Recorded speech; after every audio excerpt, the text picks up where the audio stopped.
Saludos. I'm Senator John Hickenlooper, and I would like to wish everyone a happy Hispanic Heritage Month. This special month celebrates the contributions of Hispanic Americans to our culture and history.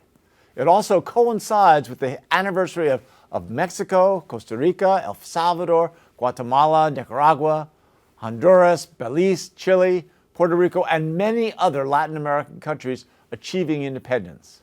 America wouldn't be America without Latino culture and contributions to our history. Nowhere is that more true than right here in Colorado.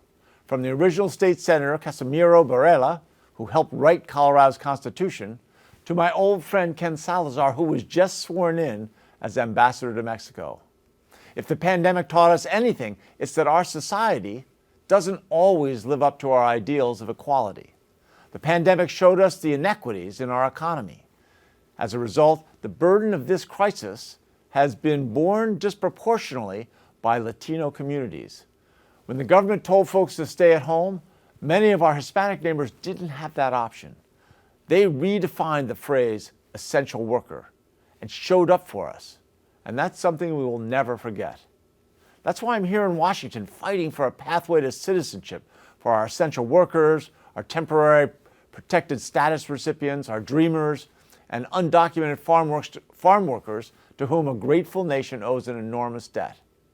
And it's long past time Congress recognizes that debt and finally fixes our broken immigration system. So this month, let's celebrate all the Hispanic icons and heroes who have come before us, and those who keep moving the ball forward and making this country better every day. As your senator, I promise to fight for you every step of the way.